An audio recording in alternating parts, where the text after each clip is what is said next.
just for you. Bad Religion, Saturday, October 21, they're going to do Temple Live at the Cleveland Masonic. You can go to MasonicCleveland.com. Just flip them around. Got the URL. 2 tickets here for you. You can skip all that nonsense and be caller 10. And you'll go see Bad Religion in a couple of months. Good luck. 216-578-1007 or 800-348-1007. What feels great to do is absolutely free, can be done by yourself, and yet no one ever mentions it. It's the Alan Cox Show on the Buzzard. WMMS.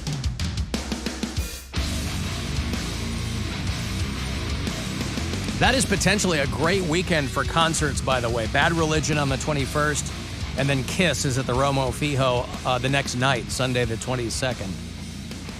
So that would be a great, you want to talk about a couple of diametric opposites musically, but 2 great bands that weekend. So I'll have more of those for you tomorrow and Friday. About a half an hour from now, I'll have another pair of passes for you to join us on the brand new Lady Caroline, where we'll be doing Coca-Cola. The jewel in the crown of the nautical fleet down there for Captain Fun's Floating Fandango. It is next Saturday, so a handful of chances for you to win your way on. It's brought to you by WMMS and Bud Light. We'll head out for the afternoon on Lake Erie. We haven't done this in a number of years, so we're very, very happy to get out there. So I will have them for you, like I said, next pair about a half an hour from now. I'll have them for you all next week.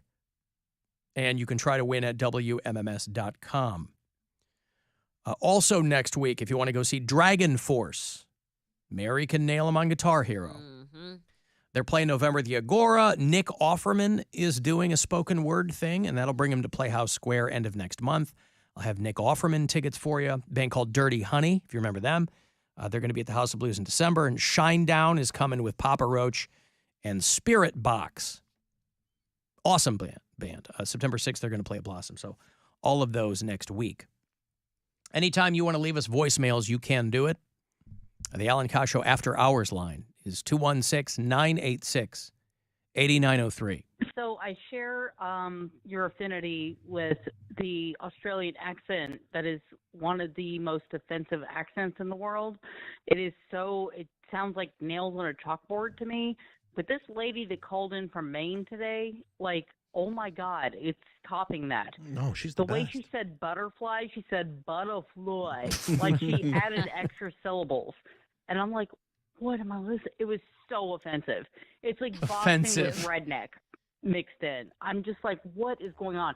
So I originally grew up in the South, and I moved to Ohio 20 years ago. And I very much recognized my Southern accent, and I realized that people thought I was stupid.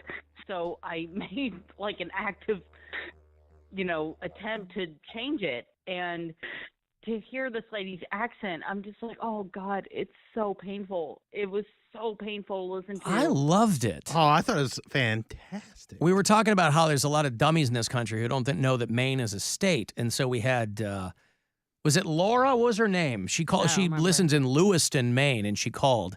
I gotta say, and I know I'm all over the road here because I used to love the Australian accent. And in some cases, it still doesn't drive me nuts, but in a lot of cases it does. But I love the New England accent. I don't know what it is when you're in Boston or when you're up there. And I'm a sucker for that accent. And when she called us from Lewiston, Maine, she's a phlebotomist up there in Lewiston with a friend. From Maine. From Maine. Born and raised. Born and raised in Lewiston, Maine. And how's life? What do you do there in Lewiston, Maine? Oh, I'm sitting right here with my coworker at St. Mary's Lewiston Medical Center. We're a phlebotomist. Hello. Hi, I love it. Phlebotomist? Oh my God, I love a good Maine phlebotomist. Wait, let's check the deep stuff. When's the last time you saw comedian Bob Marley live? Comedian Bob Marley. Well, actually, it's been since before COVID because I actually just moved back home from Ohio. That's how I found out about you guys. I saw Bill Squire about a couple months ago. Comedian Bob Marley, just saw him not long before COVID. I love it. I'm a big fan. I'm sorry. Grew up in the sticks in Maine. Halloween, that was great. Trick-or-treating. The houses are 5 miles apart. Like running a marathon with a costume on. Every couple of miles, there's a guy with a cup of water with some M&Ms in it. Keep running, Batman. Keep running. People from Maine will tell you that they're telling you. Have you noticed that? Gee, it's pretty cold out there tonight. I'm telling you. Well, yeah. You're looking at me and everything. I hope you're telling me. Everybody in Maine has a truck, too. We have a truck, or we know someone that has a truck. That's right. Anybody in this room can have a truck down here in 5 minutes if we needed one. I could say, I gotta move this microphone stand. Well, I'll go get my brother's truck. They gotta tell you what kind of truck their brother had. My brother got a Ford 250 Lariat, half-ton Chevy with the woof of him house on the sidewalker. I'm telling you. We haven't seen Bob Marley in a long time, have we? No. But I'll tell you what, that's how you know. I'm telling you, the reason that you know that accent is so attractive is that Bob Marley is still a big draw in the other 49 states. You don't have to be from Maine to appreciate what he does because the accent does a lot of the heavy lifting. And so whether you're talking to a phlebotomist or she's a big Bill Squire fan. Is that what she said? We saw Bill Squire. Yeah, she came out and saw me. Last time you saw comedian Bob Marley live? Comedian Bob Marley. Well, actually, it's been since before COVID because I actually just moved back home from Ohio. That's how I found out about you guys. I saw Bill Squire about a couple months ago. I saw Bill Squire a couple months ago. Wait till she comes back and sees you again. That'd be cool. That'd be great. You're going to be svelte we'll see. and single. I will be single. Man, this guy. You're going to have your pick Staying single. You are going to have your pick of the Maine phlebotomist. No. You're staying single. Yes. Staying single. Alan Cox Show. Exclusive news update. Because I have a feeling that we have heard that before. Yeah. And you certainly can't pin anyone down when it comes to matters of the heart or of the fart. Mm. But You can pin me down on the matters of the fart. Matters of the heart. That's where it gets if tricky. I've got one, you're going to hear it. That's my matters of the fart. I told him he was a loose man today. He didn't. In what way? In that way. That he was loose? Yeah. What's the matter with that? Nothing. He's a single man, Mary. He's loose. He needs a But wife. there's a pejorative connotation to that. He's I had a wife. yes. Not good for me. He had a wife. You know how your dad being dead makes you sad? Yeah. That's how relationships make me feel. You haven't had the right one yet. Well, that I've had is a bunch. true. I've had a bunch. They're not supposed to make you feel sad. So Mary is right, but he's not obligated to be in one. Right. And I'm happy without him. Because Mary, when you might not know this, Mary. I don't. You and I are both in long-term relationships. Uh-huh. Bill over here, right? When you're single, you can put it in more people and not feel bad. This is very true. Is that why it makes him feel sad? What? When you're in a relationship? No, what makes me feel sad in a relationship is someone always being around and they won't shut up and they just make me nuts. I'd love to find the old Steve Martin Valentine's Day. Remember the Steve Martin Valentine's Day bit?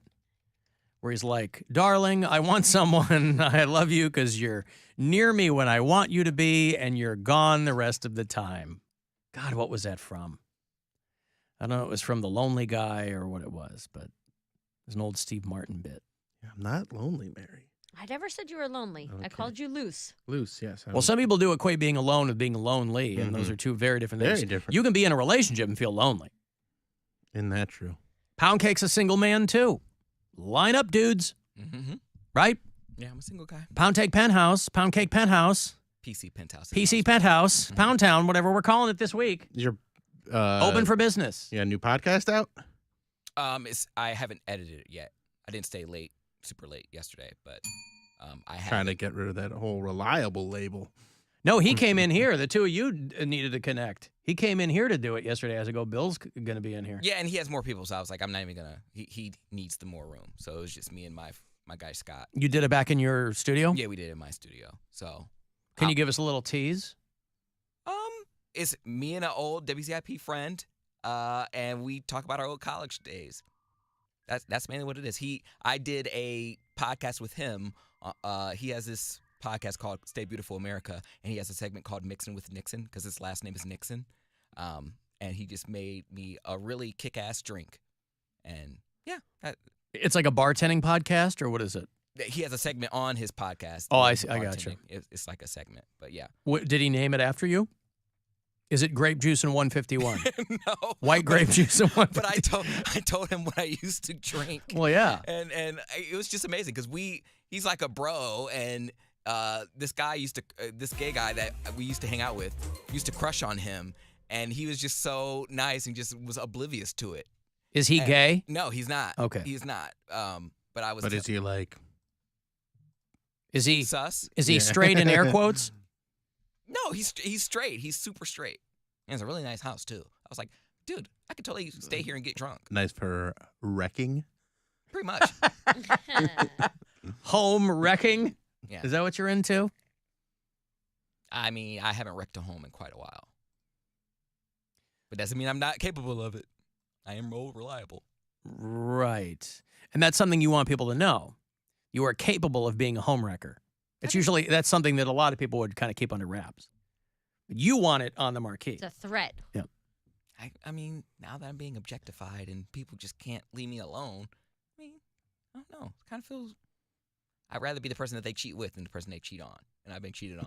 I'd rather be the person they cheat with the person they cheat on. See, that's what makes me happy. But that's... I mean, everybody would rather be in that situation. Everybody would rather... vocalizing it. No, I know. He's putting it on his vision board. But that's a given. That's not a controversial take. Everybody would prefer that in that situation. You'd rather be the side piece than the main piece. But like, the thing is, I'm always the side piece because I never get the option to be the main piece. I have walked in situations. You have been the main piece many times. It just hasn't worked out yet. I have had 4 boyfriends, so 4 You times. just got out of being a main piece. Okay, I understand that, but there have been times where I was really interested in other guys in between those 4 boyfriends, where I walked into situations and I was like, interested in a guy, and we hit it off really well, and then he's like, okay, so just so you know, I am seeing someone. I'm like, wait, you're dating another guy? He's like, oh no, I'm married. But I'm like, what? What do you mean you're married? Gets the pants around the ankles and then drops the hammer. Your feet around your feet. I was like, I'm already invested. I already done dropped trial for you, and then now you want to tell me that you're married? That's what invested I was going to say, that constitutes an investment in someone when you take your pants off. That's usually like step 1. Well, step 2, you got to take the shoes first, but... I can't unsex you. Think of how many people you could unsex if you could. Awesome. Oh, then you're beyond taking the pants off. I thought you meant like you got to that point. That's why I said I walked into situations where I didn't know, and then they tell me, I'm like... Well, you scooted into situations because your pants were around your ankles. You got to do that little penguin walk when he goes... Yeah. I like your pants around your feet.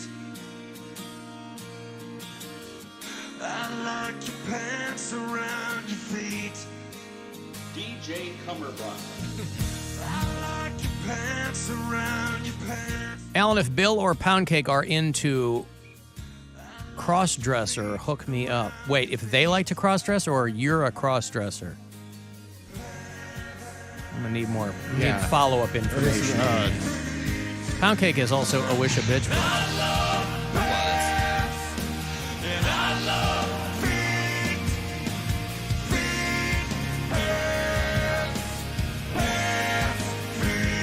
Alan, I think the woman who called for Maine, her name was Amber.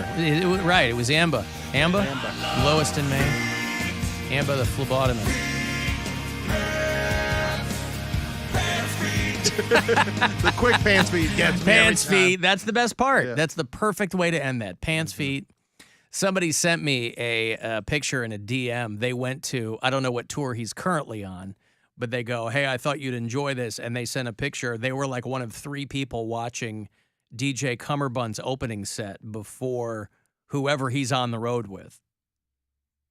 The theater, it was like a theater, and it was largely empty for DJ Cummerbund. But he's awesome. That's well, I was an gonna go opener see him, I would go for. I was going to go see him open for the B-52s in D.C., and that didn't work out. But I was planning on staying for the B-52s, but it was just a happy accident that DJ Cummerbund was the opening band. That person is a crossdresser, if I assume You're a man. With the clothes on. What's that? I don't hook up with the clothes on, so what do I care how you dress? That's what I'm thinking. Right. Who cares? Do you know I like men? So if you got... You don't care how they're dressed as long as they're men. Right. Yeah, I'm going to take the clothes off. Woman here. I'd like a woman. Bill is If it's a woman that dresses like a man, that's fine.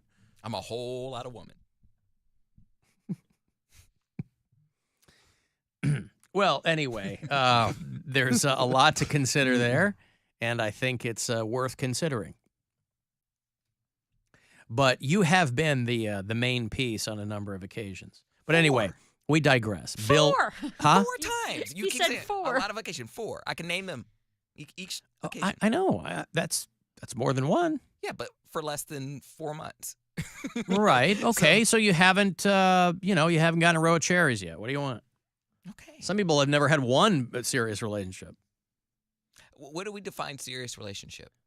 Well, that's dealer's choice. I say Mary's relationship is a serious. Like when you move. Well, yes, cohabiting is kind of a You move. can be serious without living together. Okay. Can you? Yeah, I think so. No, I'm kidding. Yeah. Well, when you move in, maybe when somebody moves in with you. Now that I have this spot, I have limited space as well. I have a lot of space, but the space I have, I want to fill with my stuff. It ain't gonna be anybody else's stuff. Mm-hmm. No one's moving in with me, and I'm not moving in with them.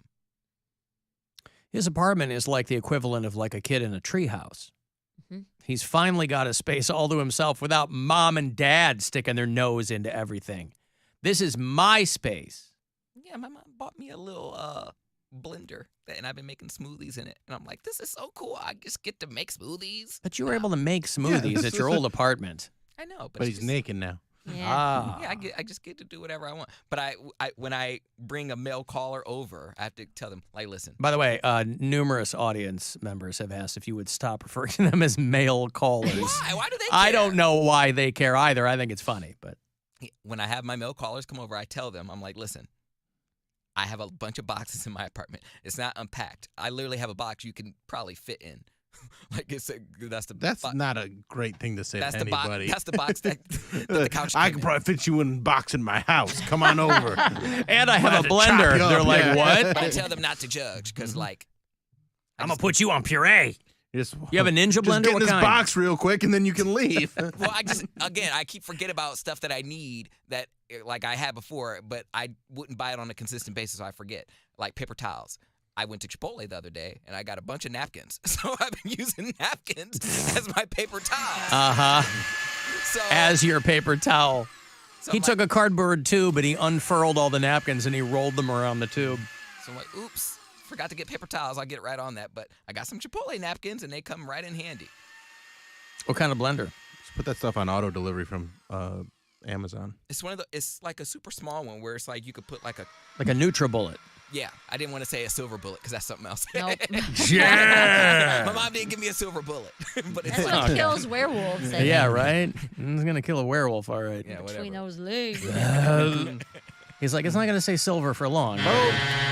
Both are dishwasher safe. That's what's important. I've got to take a break here. If you want to send a text, 35192.